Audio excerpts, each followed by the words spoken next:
Olá, sejam muito bem-vindos ao canal Biologia com a Aline Luna. Hoje nós vamos ter aula sobre ciclo de Krebs. Mas se você não assistiu nossa primeira aula sobre respiração celular, eu peço que você assista antes para você entender a sequência dessa aula. E antes de começar a falar sobre o ciclo de Krebs, eu gostaria de fazer um resumo sobre a glicólise. Lembrando, da onde começou tudo isso? Começamos com a alimentação, a ingestão de carboidratos, que eles foram degradados, digeridos até formar a glicose. A glicose, lá no citoplasma da célula, ela passa por um processo chamado glicólise, em que a glicose ela é degradada, oxidada, e dará origem a duas moléculas de piruvato. Mais detalhes na aula anterior. Depois que esse piruvato foi originado, ele vai ser levado lá para a mitocôndria. Lá na mitocôndria, ele vai ser convertido em acetilcoenzima A. E aí eu vou mostrar aqui para vocês através de imagens. O piruvato, ele vai ser convertido em acetilcoenzima A porque essa molécula, ela poderá entrar no que a gente chama de ciclo de Krebs, ou ciclo do ácido cítrico. Como é feito essa conversão? O piruvato, que é uma molécula de 3 carbonos, ele vai passar por reações químicas em que ele vai liberar um carbono formando uma molécula de CO2, um dióxido de carbono. A energia liberada nesse processo vai fazer com que o NADH+ se una a hidrogênios, formando NADH. E essa molécula vai receber a coenzima A, formando uma molécula composta de 2 carbonos, chamada acetilcoenzima A. Lembrando que a glicólise ela ocorre, quando ela ocorre em uma molécula de glicose, ela dá origem a 2 piruvatos. Então, quer dizer que uma molécula vai dar origem a 2 piruvatos, que será convertido a 2 acetilcoenzima A. Esse acetilcoenzima A, ele poderá entrar na molécula, ele poderá entrar no ciclo do ácido cítrico. E para que é que serve esse ciclo do ácido cítrico, Aline? Ele serve para dar continuidade de degradação à oxidação da glicose. Além disso, no ciclo do ácido cítrico, no ciclo de Krebs, ocorre uma maior retirada de energia, dessa molécula que entra nesse ciclo. Essa energia retirada ela não é na forma de ATP.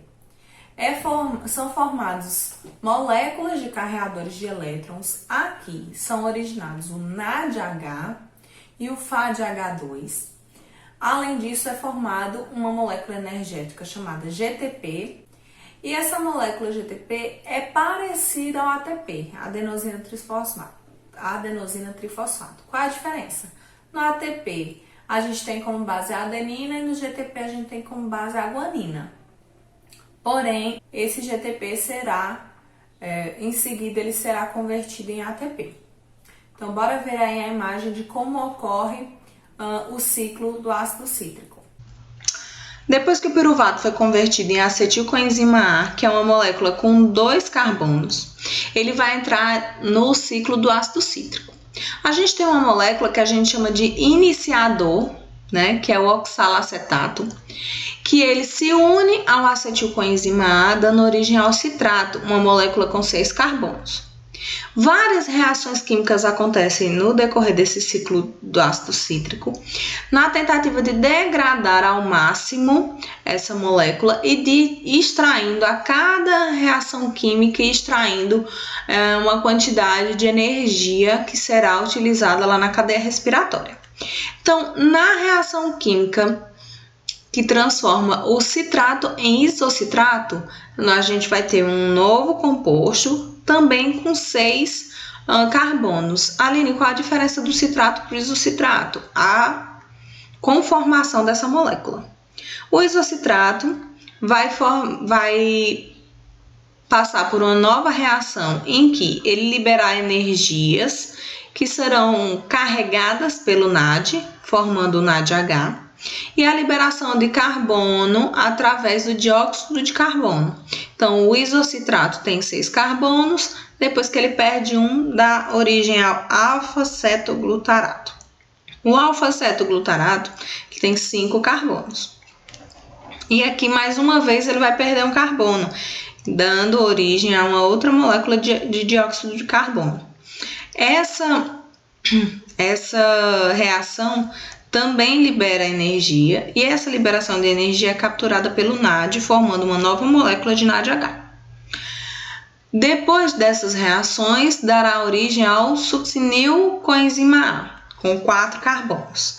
Daqui a gente vai ter uma sequência de reações químicas que formarão novas moléculas, porém todas elas com 4 carbonos. Na reação em que o succinilcoenzima A dá origem ao succinato, a gente tem a formação do GTP, que é a molécula que eu já disse para vocês, que será convertida depois em ATP. Qual é a diferença do ATP para o GTP? No ATP a gente tem adenina, no GTP a gente tem guanina. O succinato, ao passar por uma reação que dará origem ao fumarato, ele promoverá a formação do FADH2. O FADH2 é uma outra molécula carreadora de elétrons que está recebendo essa energia daqui e será levado lá para a cadeia respiratória. O fumarato é convertido em malato e na conversão do malato em oxalacetato é formado um novo NADH. Lembrando, o oxalacetato, ele é um indicativo de duas coisas. Ele é um indicativo de que esse ciclo foi concluído e é um indicativo de que um novo ciclo poderá ser iniciado. Então, no caso de uma glicose, ela dará origem a 2 piruvatos, que serão convertidos em 2 acetilcoenzima A e que cada uma delas fará esse ciclo uma vez. Então, para cada glicose, eu tenho a ocorrência do ciclo de Krebs 2 vezes. Para que vocês consigam entender essa reação um pouco melhor, eu vou passar um vídeo aí para vocês explicando novamente como ocorrem essas reações, para que fique um pouco mais claro aí para vocês. Após a glicólise, na presença de oxigênio, os 2 piruvatos irão para a matriz mitocondrial, onde dará início ao ciclo de Krebs. Antes de entrar no ciclo de Krebs, o piruvato ele será convertido em acetilcoenzima A, perdendo um carbono através da molécula de CO2 e originando um NADH, o que permite a incorporação da coenzima A na molécula. Para cada piruvato será liberado uma molécula de CO2 e formado uma molécula de NADH, originando uma molécula de acetilcoenzima A. A partir de então, essa acetilcoenzima A ela poderá entrar no ciclo de Krebs.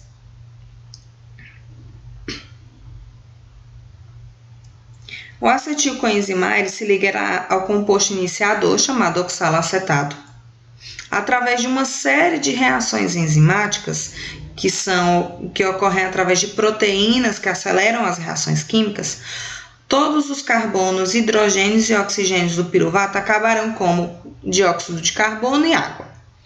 Essa via metabólica é chamada de ciclo porque o oxalacetato, que é o iniciador, ele é regenerado ao final do processo.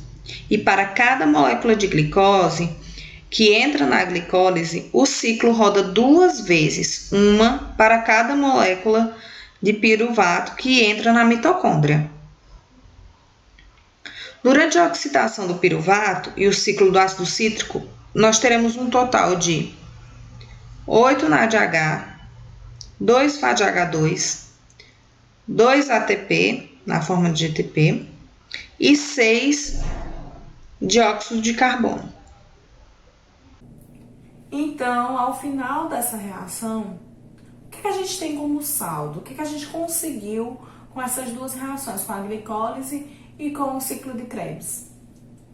Bom, para cada piruvato, que entra no ciclo de Krebs são formados 3 NADHs, 1 FADH2, 1 GTP, que em seguida será convertido em ATP, e 2 CO2.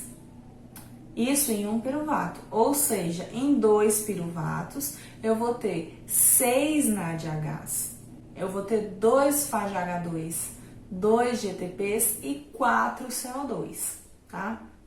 E quando eu juntar aí o que eu consegui na glicólise, o que eu consegui na conversão de piruvato e acetilcoenzima A e o que eu consegui com o ciclo de Krebs. Olha aí o nosso total. Na glicólise nós conseguimos 2 NADHs, 2 ATPs. No ciclo de Krebs nós conseguimos 8 NADHs, sendo que desses 8, 2 foram conseguidos na conversão dos piruvatos em acetilcoenzima A, 2 FADH2 e 2 ATPs, tendo um total aí de 4 ATPs, 10 NADH e 2 FADH2. Poxa, Aline, 4 ATPs? Tudo isso para 4 ATPs? Gente, o ATP produzido na glicólise e no ciclo de Krebs é o de menos, tá? A quantidade maior de ATP serão formados lá na cadeia respiratória, que a gente vai ver na próxima aula. E como é que ele é formado? Esses carreadores de energia que eu falei para vocês, o NADH e o FADH2, eles vão seguir em direção às cristalas mitocondriais, que são as membranas internas da mitocôndria. E quando chega lá, essa energia armazenada nessas moléculas serão convertidas em ATP. E aí o processo eu explico na próxima aula, ok? Bom, espero que vocês tenham entendido um pouco do nosso conteúdo. É importante que quando vocês estão assistindo a aula, façam algumas anotações, vão parando o vídeo, fazendo anotações, porque isso fixa melhor o conteúdo, tá? Faz com que vocês compreendam de forma melhor. Espero vocês aqui na próxima aula. Não esqueça de se inscrever no nosso canal. Estamos aí chegando aos 1000 inscritos. Estou ansiosa para chegar aos 1000 inscritos. E quanto mais gente, melhor assistindo às nossas aulas, participando das nossas aulas, comentando lá quais são as dúvidas que tem. Então, se você gostou dessa aula, dê o seu like e mande mande essa aula para algum colega que você acha que vai ajudar ele também, tá bom? Então, até uma próxima aula. Um grande beijo. Tchau, tchau.